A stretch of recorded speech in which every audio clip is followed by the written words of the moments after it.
Hola queridos amigos y amigas, nuevamente nos encontramos para este tiempo de diálogo basado en la palabra de Dios, en esta serie que hemos titulado Mujeres en la Biblia. Quisiera empezar con una historia, algo que me ocurrió hace ya algunos años, en un lugar donde yo estaba realizando mi ministerio pastoral. Conocí un matrimonio que estaba pasando por un momento complejo, por un momento difícil, debido a que ella no podía tener hijos. Habían tomado la decisión de adoptar un niño y eso aparentemente solucionó el problema de tener un hijo en la casa. Pero años después, cuando la criatura empezó a crecer, el hombre, el esposo de la dama que no podía tener hijos, empezó a insistir que él necesitaba ser padre, necesitaba experimentar la paternidad. De hecho, ya la estaba experimentando. Tenían un precioso hijo y podían volcar todo el amor que ellos tenían con ese hijo. Pero toda la obsesión de este hombre giraba en torno a poder tener un hijo biológico propio. Y como su esposa no se lo podía dar, por diferentes razones asociadas a su salud, él decidió dejarla. Él decidió abandonarla y finalmente buscar otra mujer con la que pudo tener ese hijo. A veces nosotros creemos que el tema del patriarcado, el machismo, es algo completamente del pasado. Pero lamentablemente vivimos todavía en una sociedad donde hay muchos que siguen viendo a la mujer simplemente como alguien que puede procrear. Y si esto no se produce, no le encuentran valor a esa persona, no le dan el valor que realmente se merece. El caso que os estoy contando es una experiencia y una representación muy clara de esta triste realidad. Aquí vemos un hombre que no supo valorar realmente a esa mujer. Ni siquiera se atrevió a ejercer la paternidad adecuadamente porque abandonó finalmente a la madre y a esa criatura que habían adoptado, porque simplemente él quería experimentar una paternidad biológica. Hay un relato en la Biblia que gracias a Dios no es exactamente igual. Me refiero a un relato que está en el primer libro de Samuel, en el capítulo 1. Ahí muestra la historia de un hombre que se llamaba Elcana y que vivía en el marco de la costumbre de aquella época, que era la poligamia. La poligamia ha sido y es una institución que ha existido a lo largo del tiempo, y en la media luna de las tierras fértiles en el cercano oriente era común en aquella época. Estamos hablando del siglo VIII, IX antes de Cristo. La poligamia evidentemente en este tiempo era una realidad y Elcana tenía dos mujeres. Una le había dado hijos y por lo tanto esa mujer se sentía plena, se sentía completamente llena y supuestamente tendría que ser la esposa favorita de él. No obstante, el relato nos dice a partir del versículo 3 algo muy interesante. Y todos los años aquel varón subía de su ciudad para adorar y para ofrecer sacrificio a Jehová de los ejércitos, en Silo, donde estaban dos hijos de Elí, Ofni y Fines, sacerdotes de Jehová. Y cuando llegaba el día en que Elcana ofrecía sacrificio, daba a Penina, su mujer, a todos sus hijos y a todas sus hijas, a cada uno su parte. Pero ahora quiero que notéis esta parte. Pero Ana, aquí viene la otra esposa, pero Ana daba una parte escogida porque amaba a Ana, aunque Jehová no le había concedido tener hijos. Queridos amigos y queridas amigas, sabes, a lo largo de la historia, tristemente, el machismo y el patriarcado ha dañado relaciones, ha hecho sufrir mujeres. Pero en este caso nosotros encontramos un destello de ética, de moral, de bondad en el corazón de Elcana, porque dice que él amaba a su mujer aunque no podía tener hijos, aunque Jehová no le había concedido tener hijos.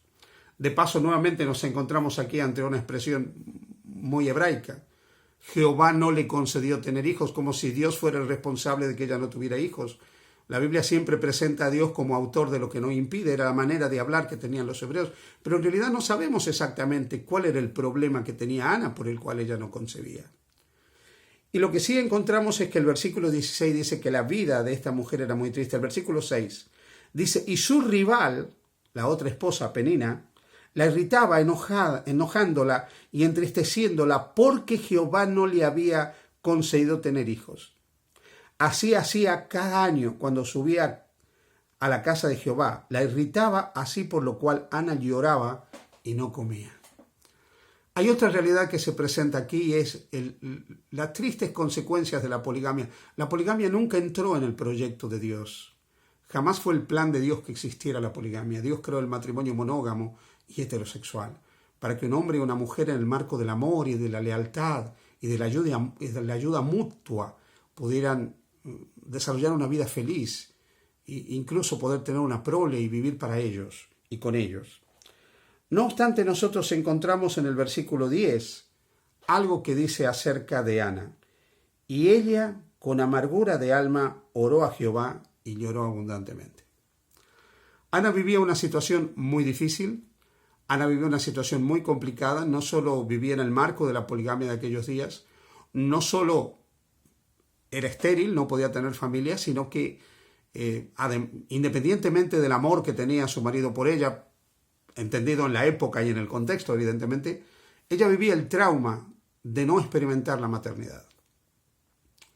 Y en esa situación, cuando ella percibía su vida estéril, con todo el dolor y la amargura que había en su corazón, buscó a Dios en oración.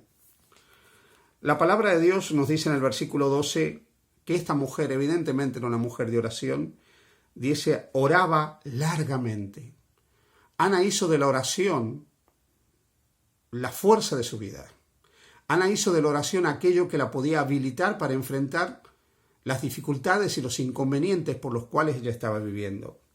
Un poco más adelante, en el versículo 15, ella habla de ella misma como una mujer atribulada de espíritu que estaba buscando a Dios. Y dice un poco más adelante que luego que ella ora, el sacerdote de Dios que estaba en el templo le dice, ve en paz y el Dios de Israel te otorgue la petición de tu corazón. El resto de la historia es bastante conocida. Finalmente Ana concibe un hijo que ella decide dedicarlo a Dios y luego sería el profeta Samuel, uno de los grandes instrumentos de Dios en la historia de la salvación para dirigir al pueblo de Israel. La oración de Ana fue contestada y Ana pudo superar el trauma que implicaba su esterilidad. Ahora, déjame sacar para ti, querida amiga, una lección en este momento. A veces en la vida tú puedes sentirte estéril, y no te estoy hablando estéril desde el punto de vista físico. Puede ser una mujer que incluso habiendo tenido hijos se siente estéril, porque hay áreas de su vida donde ve que no ha podido ser lo que pretendía. Hay áreas en su vida donde no se ha podido desarrollar. No ha podido, usando un término más coloquial e incluso ilustrativo, no ha podido parir las ilusiones que alguna vez tuvo. No ha podido concretar determinados anhelos. Y quizás tú, querida mujer, tienes como Ana el alma atribulada. Probablemente tienes a tu lado un compañero que te ama, como era el caso de Ana, pero sin embargo no te sientes plena, no te sientes llena. O quizás te toca vivir la soledad, la tristeza y la angustia que vivió esta otra dama que yo mencionaba al inicio de este relato y de esta conversación. Sea cual sea la situación, tú puedes buscar a Dios. Puedes buscar a Dios y pedir que Él intervenga en tu vida, para que Él te haga fértil. Fértil desde el punto de vista emocional, fértil desde el punto de vista social, fértil desde el punto de vista intelectual, fértil desde el punto de vista de cada una de aquellas áreas donde tú, por algún motivo, te sientes estéril. Dios puede intervenir en tu vida. Tú no estás sola. Tu marido es tu hacedor.